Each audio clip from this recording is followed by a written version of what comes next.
జిల్లాలో green grace apartments పై ఫిర్యాదులు వెల్లువెత్తాయి. గత వైసీపీ ప్రభుత్వంలో 5 అంతస్తులకు అనుమతి తీసుకుని 18 అంతస్తుల నిర్మాణం చేపట్టారని అన్నారు పొన్నూరు ఎమ్మెల్యే ధూళిపాల నరేంద్ర.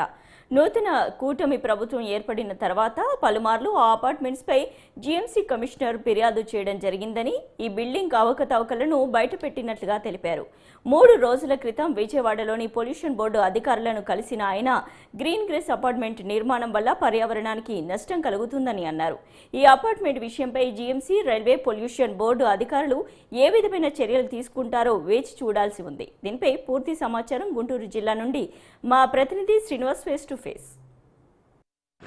రాష్ట్ర వ్యాప్తంగా సంచలనం రేకెత్తిన విషయాలలో గుంటూరు గ్రీన్ గ్రేస్ అపార్ట్మెంట్ ఒకటి.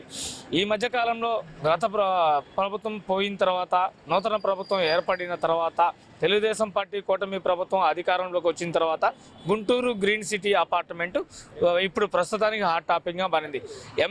పొన్నూరు ఎమ్మెల్యే ధూళిపాల నరేంద్ర ఈ అపార్ట్మెంట్కు కేవలం 4-5 అంతస్తులకి పర్మిషన్ తీసుకొని, దీంట్లో పర్యావరణానికి ఇబ్బంది కలిగే విధంగా, అదేవిధంగా రైల్వే శాఖ అనుమతులు కేవలం 4-5 అంతస్తులకు తీసుకొని వాటిని ఉల్లంఘిస్తూ, గుంటూరు మున్సిపల్ కార్పొరేషన్ అనుమతులు కూడా కేవలం 4-5 అంతస్తులకు తీసుకొని ఇప్పుడు 15 అంతస్తుల వరకు ఈ భవన నిర్మాణం చేపట్టారు. 18 అంతస్తుల భవన నిర్మాణం చేపడుతున్న గుంటూరు మున్సిపల్ కార్పొరేషన్ అధికారులు అక్రమ కట్టడాలకు పాల్పడుతున్న అంబడి చంద్రశేఖర్ తదితర బిల్డింగ్ యజమానులకు సహకరిస్తున్నారే తప్ప, ఎప్పుడైనా ఈ బిల్డింగ్ అక్రమ కట్టడాలు జరుగుతున్నాయి, వీటిని నిర్మూలించాలి, వీటిని కట్టడి చేయాలని క్రమంలో మున్సిపల్ కార్పొరేషన్ అధికారులు లేరు. ఇంత జరుగుతున్న మున్సిపల్ కార్పొరేషన్ అధికారులు నిమ్మకు నీరెత్తినట్టు ఆ బిల్డింగ్ యజమానులు ఇచ్చే లంచాలకు అలవాటు పడి సైలెంట్గా ఉన్నారే తప్ప, అక్రమ కట్టడాలు కట్టే వారిపై చర్యలు తీసుకోవాల్సిన ఎంతైనా ఉన్నా వాళ్ళు పట్టించుకోలేదు.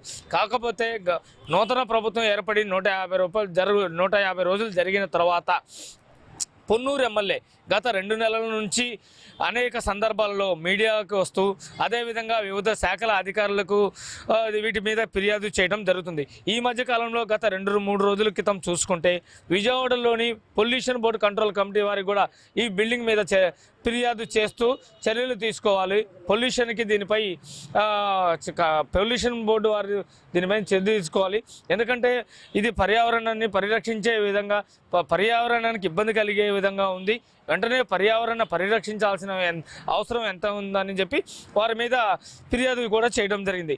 కానీ ఒక పొన్నూరు శాసనసభ్యులు ధూళిపాల నరేంద్ర పలు ఉన్నతాధికారులను కలిసి, రాష్ట్ర స్థాయి అధికారులను కూడా కలిసి వీటి మీద చర్యలు అయితే తీసుకోవాలని చెప్పి కోరుతున్నారు.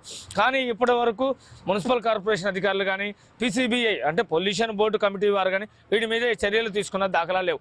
ఇప్పటికైనా రానున్న రోజుల్లో అధికారులు ఏ విధంగా స్పందిస్తారో వేచి చూడాల్సిన అవసరం ఎంతైనా ఉంది. ఇప్పటికైనా మున్సిపల్ కార్పొరేషన్ అధికారులు ఈ బిల్డింగ్ మీద చర్యలు తీసుకోవాల్సిన అవసరం ఎంతైనా ఉందని, అటు ఇబ్బంది పడుతున్న పొల్యూషన్కి, అంటే తీసుకుంది 5 అంతస్తులకి 6 అంతస్తులకి, కానీ 15 అంతస్తుల నుంచి 18 అంతస్తుల భవనం నిర్మించారు. ఎప్పటికైనా అధికారులు తగు చర్యలు తీసుకోవాల్సిన ఎంతైనా ఉంది. ఎందుకంటే సామాన్య మానవులతో పాటు అదేవిధంగా ఒక శాసనసభ్యులు సైతం మీడియాకు వచ్చి అదేవిధంగా పలు ప్రభుత్వ శాఖల అధికారులను కోరుతున్నారు. కాబట్టి అధికారులు స్పందించి దీని మీద చర్యలు తీసుకోవాల్సిన అవసరం ఎంతైనా ఉంది. కెమెరామెన్ నవీన్తో శ్రీనివాస్, గుంటూరు జిల్లా న్యూస్ 3.